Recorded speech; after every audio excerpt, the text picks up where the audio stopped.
సునాద స్వరము ఆగస్ట్ 5. దావీదు తన దేవుడైన యెహోవాను బట్టి ధైర్యము తెచ్చుకొనెను. మొదటి సమూయేలు గ్రంథము 30వ అధ్యాయము 6వ వచనం. మరి దావీదు శత్రువులు వచ్చి దావీదు కలిగిన సమస్తాన్ని వాళ్ళు చెరలోకి తీసుకొని వెళ్ళారు.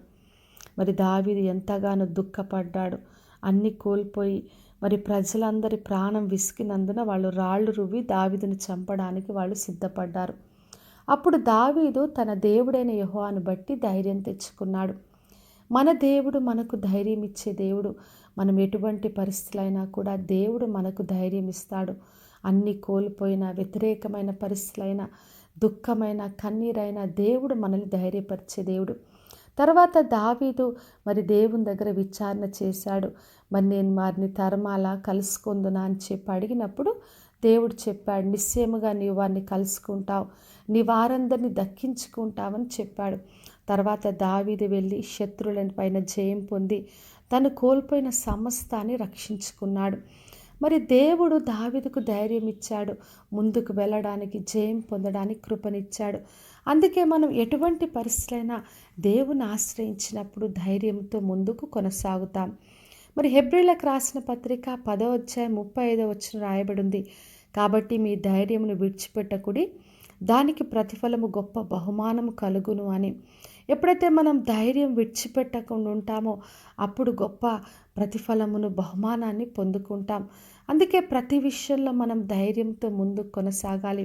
వ్యతిరేకమైన పరిస్థితులైనా అన్నీ కోల్పోతున్నా ఎటువంటి పరిస్థితులైనా కూడా దేవుని ఆశ్రయించినప్పుడు ప్రభువే మనకు ధైర్యం ఇస్తాడు. మనం ముందుకు వెళ్ళడానికి కృపనిస్తాడు. మనకున్న ప్రతి శత్రువులపైన జయమిచ్చి మనం పోగొట్టుకున్న సమస్తాన్ని మనకు తిరిగి సమకూర్చే దేవుడు. కాబట్టి నా ప్రియ సహోదరి సహోదర, ఈ రోజున అన్నీ పోగొట్టుకున్న, ఒకవేళ ఒంటరిగా ఉన్న, దుఃఖమైన కన్నీరైన, మనుషులు వ్యతిరేకిస్తున్న అధైర్యపడొద్దు, ధైర్యమును విడిచిపెట్టొద్దు. ఎందుకంటే ప్రభువుని ఆశ్రయించినప్పుడు ఆయనే మనకు ధైర్యం ఇస్తాడు. ఆ ధైర్యంతో మనం ముందుకు కొనసాగుదాం. అప్పుడు ప్రతిఫలంగా గొప్ప బహుమానం పొందుకుంటాం. కాబట్టి విశ్వాసంతో దేవుణ్ణి ఆశ్రయించి ఆయనను బట్టి ధైర్యం పొందుకొని ముందుకు కొనసాగుదాం. ప్రార్థన చేసుకుందాం. పరలోకమందున్న మా తండ్రి, మా దేవ, ఈరోజు ఇచ్చిన వాగ్దానం కొరకే వందనాలు. ప్రతి ఒక్కరిని దీవించి ఆశీర్వదించండి తండ్రి. వారు ఏదైతే కోల్పోయారో తండ్రి, వారికి ధైర్యం ఇచ్చి విశ్వాసంతో వారు ముందుకు వెళ్ళి సమస్తాన్ని తిరిగి పొందుకునే కృపనందరికి అనుగ్రహించమని యేసు నామములో అడిగి వేడుకొంచున్నాను తండ్రి, ఆమెన్.